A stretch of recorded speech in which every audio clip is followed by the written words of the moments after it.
Oi, sou a Magda do Interior Exterior. Neste episódio, passaremos o dia juntas e responderei a algumas perguntas suas.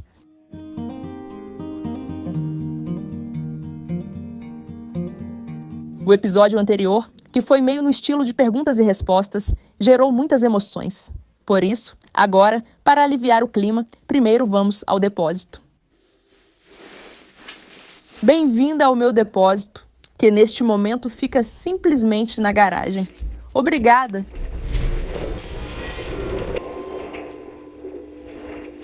Receio que vocês não vão conseguir ver muita coisa, porque peguei uma lente para retrato, ela é bem estreita, e aqui não tem muito espaço para se mover, porque é só uma garagem. Mas, por outro lado, talvez seja melhor assim, porque aqui não está tudo perfeito, não é um showroom, é realmente só uma garagem, ali num canto tem até uma pia deixada de lado. Eu não pintei as paredes, porque a mudança foi meio rápida e caótica. De qualquer forma, agora já está tudo profissional. Tenho essas estantes grandes e largas, onde cabem muitos livros. Daqui a pouco, vai fazer 1 ano que estou aqui e posso dizer que gosto muito disso. No início da criação da loja, logo após o lançamento do álbum Interiores Poloneses, eu usava os serviços de um armazém de envios e, naquela época, realmente era conveniente. Havia muitos envios e eu também estava ocupada com outras questões relacionadas ao próprio lançamento do livro e à promoção. Então, se naquela época eu ainda tivesse que preparar o espaço para receber todos esses paletes e organizar todos esses envios, já seria um pouco demais para as minhas modestas capacidades. Mas depois, as coisas ficaram mais calmas e algumas questões começaram a me incomodar, entre outras. Por exemplo, quando alguém pedia uma dedicatória, eu não tinha como fazer isso. Tudo acontecia como se fosse fora do meu alcance. Além disso, esses também são custos fixos. E eu não quero me impor essa pressão de que preciso ter vendas muito altas todo mês. Quero tratar isso como algo extra, de forma mais tranquila. Além disso, essa não é a minha primeira loja online, então eu já tinha experiência em administrá-la. Na primeira loja, eu tinha um quarto em casa que servia de estoque. E isso era, de certa forma, um pouco incômodo, não vou negar. Mas também era legal de certa maneira, porque havia uma proximidade com tudo aquilo. E agora, quando tenho tudo perto de novo, também valorizo muito isso. E, para ser sincera, adoro embalar os pacotes eu mesma. Quando viajo, não estou presente e alguém faz isso por mim. Sempre fico um pouco sentida. Aqui nesta prateleira, eu tenho álbuns de outlet. E lá na outra ponta, também outros títulos em edições de outlet. No entanto, como vocês podem ver, agora restaram principalmente os tipos do primeiro e do segundo álbum. E no início, eram 4. Naquela época, simplesmente havia mais desses livros realmente muito danificados, que se estragaram de alguma forma durante o transporte. Ou quando a da estante caiu, sim. Foi isso mesmo, caiu e puxou outra junto. Então foi uma tragédia. Felizmente, a maioria dos álbuns ainda estava no palete, porque era bem no começo do funcionamento aqui. Mas mesmo assim, algumas das livros foram danificadas e por isso também vieram parar nesse outlet. E agora são principalmente imperfeições mais editoriais. Porque eu acho que no caso de um álbum, a aparência é realmente fundamental. E eu não quero vender para vocês, pelo preço cheio, livros nos quais vejo que algo não está exatamente como deveria. Aliás, posso mostrar para vocês, aqui temos o outlet. Primeira categoria, tem esse pontinho. Vocês estão vendo? Isso é um detalhe, na verdade. Mas essa é a primeira categoria. Esses álbuns ainda estão com um preço relativamente alto. Agora aqui, eu tenho a segunda categoria. E vejam, aqui tem uma sujeirinha embaixo. E essa marca já está, sabe, não está muito boa. Para presente, por exemplo, por isso o preço delas é mais baixo. E já que estamos aqui perto dos livros, vou mostrar mais aqui embaixo para vocês. Tenho álbuns que também são muito bem feitos, desses grandes. Dizem que as pessoas preferem álbuns grandes, o que me surpreende um pouco, porque esses grandes são meio desconfortáveis de folhear. Mas talvez realmente as pessoas comprem para presente e os grandes parecem mais impressionantes? Me avisem Se eu for lançar mais álbuns, vocês preferem um formato médio ou um formato grande? Mas esse álbum me surpreendeu, porque ele tem propagandas dentro. Assim como em uma revista, né? E como os anúncios em revistas são normais em periódicos, em jornais. Quero dizer, eu estou acostumada com eles. Sim, em um livro eu não esperava. Então é uma solução interessante. Aqui até tem o logo do patrocinador na lombada. Opção interessante. Sinceramente, me digam nos comentários o que vocês acham disso. Como vocês se sentiriam comprando um álbum que tem anúncios dentro? Eu coloquei isso na descrição do site para que todo mundo saiba o que está comprando e não fique decepcionado depois. E por um lado, sim, tem um conteúdo incrível e é um ótimo livro, mas por outro lado, não sei, meus sentimentos são um pouco mistos. Se isso não incomodar vocês, eu acho que pode ser uma ótima maneira de reduzir o preço. Porque esse álbum, apesar de ser maior que o meu, então provavelmente a impressão dele pode ter custado mais ou parecido, dependendo de quem fez. Esse é mais barato e eu acho que o preço também é fundamental para vocês. Vocês preferem um pouco mais caro, sem anúncios, ou um pouco mais barato com anúncios? Estou esperando a opinião de vocês. Certo, hora das perguntas. E aqui no começo já vejo uns assuntos pesados, tipo, como assim divorciada? Porque eu não sabia de nada. Pois é, esse é o problema da internet, que só uma parte das coisas chega até vocês. E às vezes, acontece que eu repito algo várias vezes e uma pessoa já está cansada. Tipo, quantas vezes pode falar disso? Enquanto outra, mesmo ouvindo pela 10ª vez, fica surpresa porque nunca tinha ouvido falar antes. E eu informei bastante sobre o álbum que lancei, sobre o e-book, e depois de um tempo fiz uma enquete. Quem sabe que eu lancei esses livros? E muitas pessoas no Instagram não sabiam. Então, bom, não sei como isso é possível, mas acontece. Então eu incentivo vocês a seguirem os canais com o sininho ativado para ficarem por dentro das novidades. E vamos continuar. Você tem baixa autoestima? Bom, eu não acho isso, mas com certeza as opiniões das pessoas de fora são divididas. Percebi que algumas pessoas acham que todas as pessoas que criam conteúdo na internet, que compartilham seus interesses ou suas vidas, às vezes são julgadas como pessoas com baixa autoestima, que buscam aplausos, que precisam dessa aprovação externa para se sentirem bem. Eu não penso assim.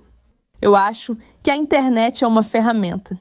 Se queremos mudar o mundo para melhor, se queremos alcançar pessoas que se interessam por temas semelhantes, se queremos tocar algum negócio, alcançar clientes, então simplesmente não dá para fazer isso se fechando entre 4 paredes.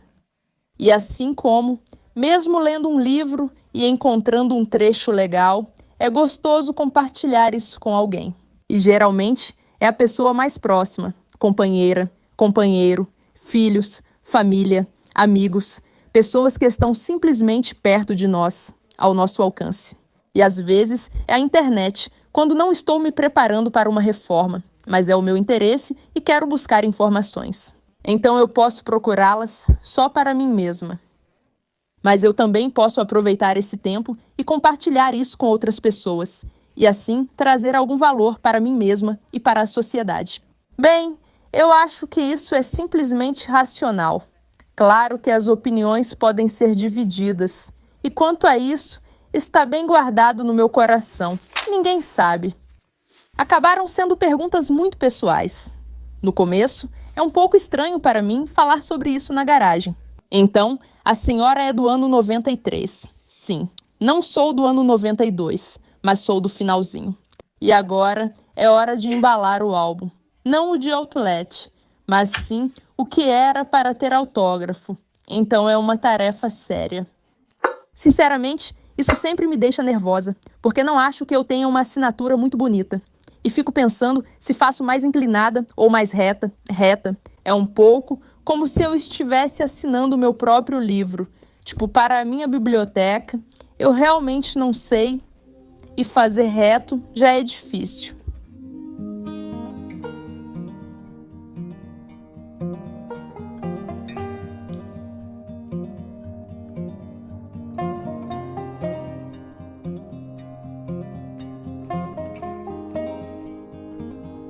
Você pode falar mais sobre o seu autismo algum dia?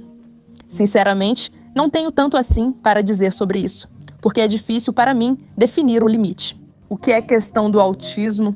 O que é questão minha? O que talvez seja questão de outros temas relacionados à saúde mental, sobre os quais eu simplesmente não sei. E por um lado, essa margem de erro faz parte da natureza de falar sobre esses assuntos. Mas por outro lado, para mim é frustrante de certa forma. Então, com o tempo, eu meio que parei de buscar saber mais. No geral, outros assuntos relacionados ao autismo me interessaram, mas não o suficiente para que eu me sentisse pronta para falar sobre isso publicamente. Eu sei muito pouco, mas se vocês tiverem perguntas específicas sobre autismo, avisem, porque talvez seja uma área sobre a qual eu possa falar um pouco mais. Talvez alguma recomendação sobre radiadores? Pois é, recomendações de produtos são uma área difícil, porque, como dizer, esses produtos mudam o tempo todo. E alguns bons anos atrás, no começo do canal Wnętrzas e Wnętrza, eu fiz uma resenha de sofás da IKEA de vários modelos retráteis. E eu falava, entre outras coisas, sobre o estofado, sobre o revestimento do sofá que eu mesma tinha. Falei de forma muito positiva, porque era um material muito legal, gravei um vídeo, fiz um post no blog, estava muito satisfeita. Depois, fui à loja algumas semanas depois, e lá estava o mesmo modelo com o mesmo nome. Tudo igual, só que de outro material. Já não era mais. Então, tudo o que eu disse sobre aquele material ficou desatualizado. E claro, eu adicionei uma correção ao texto. Não lembro se cortei esse trecho no vídeo. Mas, poxa, é frustrante. Então, se você não está muito atualizada com esses produtos, é um pouco difícil acompanhá-los e, por isso, não quero recomendar produtos específicos. Eles não estão tanto na minha área de interesse porque não são atemporais, ao contrário das regras gerais que normalmente compartilho com vocês. Dicas no que vale a pena prestar atenção. Isso é atemporal, porque quando vocês tiverem esse conhecimento, poderão avaliar todas as próximas coleções de produtos que neste momento nem existem ainda, e com esse conhecimento geral, poderão tomar as decisões certas para vocês. E um produto específico? Então vocês sabem, eles mudam, nós temos preferências diferentes, e é difícil falar sobre isso. Na verdade, em uma escala tão ampla como a que temos aqui. Alguma dica para esconder aparelhos maiores na cozinha? Esse é um tema muito bom, mas vamos voltar para casa e aí eu conto para vocês sobre isso. 2 anos atrás, eu fiz uma caminhada assim com a minha amiga, nós percorremos 70 quilômetros. O problema foi que durante os primeiros 20 quilômetros, meus sapatos ficaram encharcados. E os dela também, aliás. Felizmente, tínhamos as sandálias dela de reserva, só por precaução, e secávamos nossos sapatos na mochila e íamos trocando. Às vezes, caminhávamos com nossos sapatos de trilha, às vezes com as sandálias dela, e poderia parecer que sandálias não servem para uma longa caminhada. Além disso, eram emprestadas, o que é a pior ideia possível. Mas eram realmente confortáveis, então depois de 2 anos, eu decidi comprar um par igual para mim. Espero que também sejam tão confortáveis quanto aquelas. Há algum tempo, comecei a pintar um quadro que é o meu rastreador de humor. Assim como tem nesses diários, calendários, bullet journal, feitos para acompanhar o humor. Então eu fiz o meu próprio, aqui. Só que não é assim, que cada quadradinho é um dia, mas sim, cada linha é um dia. E não são dias em ordem, é tudo completamente aleatório. E as cores eu escolho conforme o meu coração me diz naquele dia. E aqui tem uma porção de dias. Mas eu quero me gabar, porque já estou perto do fim, já está quase acabando.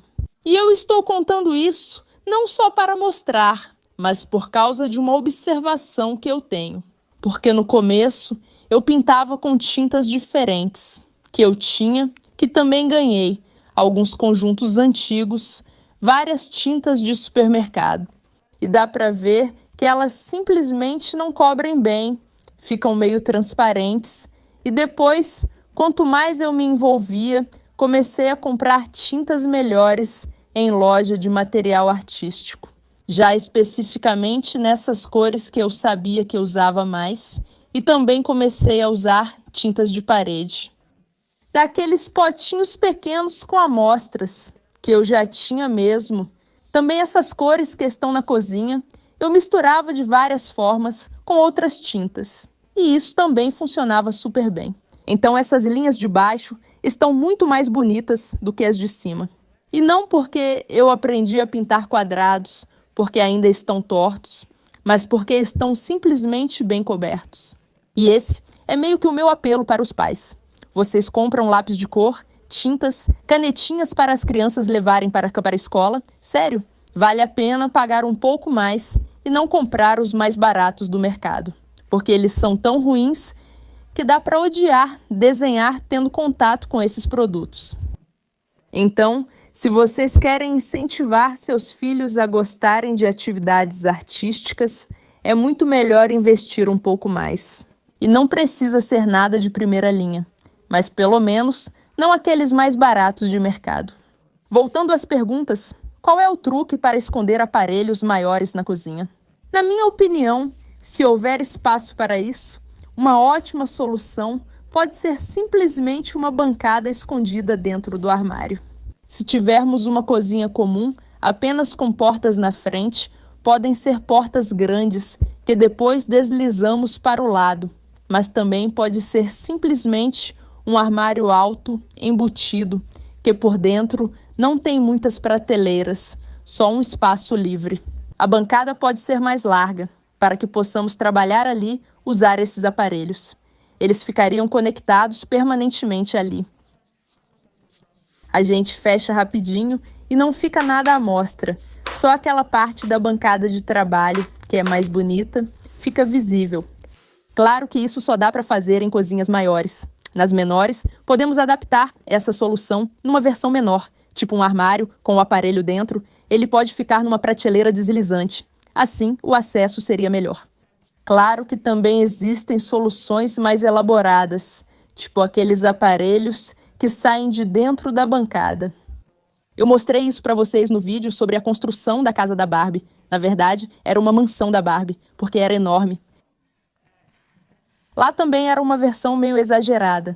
Em feiras de decoração, dá para ver soluções parecidas, mas mais práticas para o dia a dia.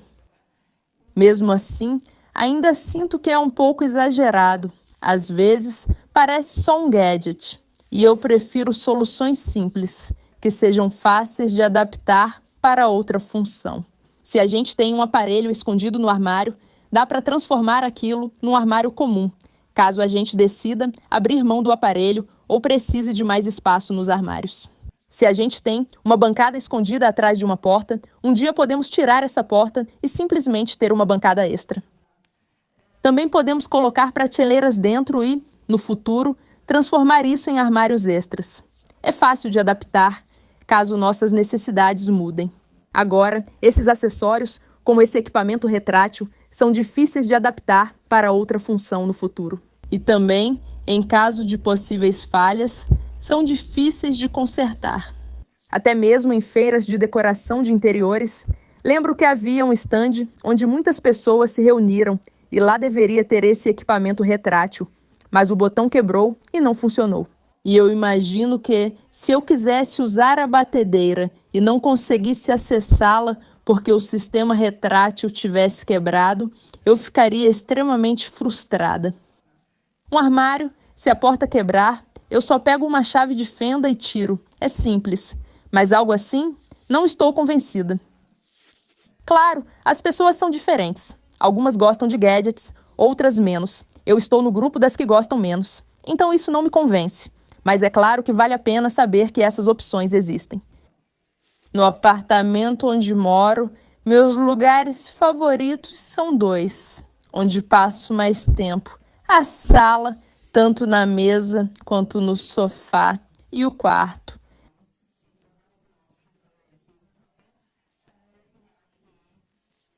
Adoro passar tempo na cama. Muitas vezes levo o computador, trabalho da cama, assisto filmes na cama. É simplesmente o meu paraíso. Um edredom quentinho, uma mesinha onde coloco meu chá, uma cabeceira estofada, tudo macio, aconchegante, agradável. Então esses são meus espaços favoritos. Desde o último episódio com a senhora da casa, houve alguma mudança na decoração? Se sim, quais foram as mudanças que também mostrei em outros episódios? Porque tenho papel de parede no quarto, novas prateleiras no closet. Eu fiz episódios separados sobre isso. E quanto a algumas mudanças menores, é até difícil para mim dizer. No quarto da minha filha, lá teve uma grande mudança, porque derrubamos uma parede. Foi assim no quarto da minha filha. Tinha uma coluna falsa que fazia com que o quarto fosse muito menos funcional e finalmente conseguimos nos livrar dela. Conseguimos completar o piso e, graças a isso, foi possível instalar armários extras na parede de uma forma que ainda permitisse abrir a cama. Então estou muito satisfeita e orgulhosa dessa mudança. Como você concilia trabalho, filhos e cuidar de si, já que tudo é importante? Eu pergunto. Como mãe solteira, concordo que esse é um tema importante, mas também gostaria de enfatizar que eu não sou mãe solteira, porque o tempo todo seguimos o regime de guarda compartilhada com o pai das crianças. E nosso envolvimento é comparável, está em um nível semelhante. É difícil dizer exatamente, mas dividimos mais ou menos meio a meio. Portanto, desde o início, é uma situação completamente diferente daquela em que quase toda a responsabilidade pelos cuidados com a criança recai sobre um dos pais. Não dá nem para comparar. Em uma semana, eu me concentro nas crianças e tento encaixar o trabalho. Em outras semanas, eu me concentro no trabalho e sobra bastante tempo para mim. Minha vida fica mais tranquila, o trabalho se torna mais prazeroso. Relax, Total. É totalmente diferente, porque para mim é muito cansativo ficar controlando o dia, ou seja, ficar de olho no tempo que a tal hora já vai acontecer algo. Isso atrapalha muito o meu funcionamento. Não consigo me concentrar no que estou fazendo, porque já fico pensando que logo não posso perder o horário. Mesmo que eu coloque alarmes, isso simplesmente me ocupa, assim, na cabeça, na memória. Por outro lado, no momento em que essas questões de escola, refeições para as crianças, atividades extras, o que tem no livros, alguma mensagem, algum documento, agora médico, ainda alguma consulta, quando isso tudo some, a cada 2 semanas isso não existe. Então, quando algumas pessoas me dizem: mas eu pago pensão alimentícia, isso é tão difícil, não é bem assim. Ganhar dinheiro é muito simples comparado a ganhar dinheiro e cuidar das crianças ao mesmo tempo. Então, eu acho que o dinheiro não é uma boa compensação. Ambos os pais deveriam se envolver. E não é só uma questão de ser injusto quando a responsabilidade pelos filhos recai sobre uma só pessoa, mas também as crianças deveriam ter relacionamento com ambos os pais, porque afinal, por que elas deveriam perder o vínculo com um deles no caso de separação dos pais? Isso é cruel. Como alguém pode não se importar com seu próprio filho? Esses assuntos realmente me chocam muito no meu entorno. Claro que também existem mães solteiras, mas também há ex-casais com guarda compartilhada e casais que simplesmente dividiram as responsabilidades de uma forma totalmente diferente. Por exemplo, as crianças moram com um dos pais de forma permanente, mas veem o outro todos os dias. Então isso é muito envolvente, porque é preciso manter contato o tempo todo com o ex-parceiro ou ex-parceira com quem terminamos. Mas, poxa, as crianças são o mais importante. Então eu realmente não tenho muita escolha aqui. Para as pessoas que não pagam pensão alimentícia, para as pessoas que não comparecem aos encontros com os filhos, para as pessoas que não se preocupam em manter esse contato com seus filhos. Isso está abaixo de um certo nível que eu posso dizer que é aceitável. Definitivamente, esse tipo de comportamento não é aceitável, mas talvez esses não sejam os melhores assuntos. Aqui eu esperava mais perguntas, ainda restaram algumas nas Tentes Arskis, mas eu já preciso sair de casa, então conversamos outra hora. Se vocês tiverem alguma pergunta, escrevam. Talvez esses assuntos mais pessoais fossem melhores para a área dos apoiadores, para vídeos exclusivos para apoiadores. Me avisem, sigam, curtam e até a próxima. Tchau!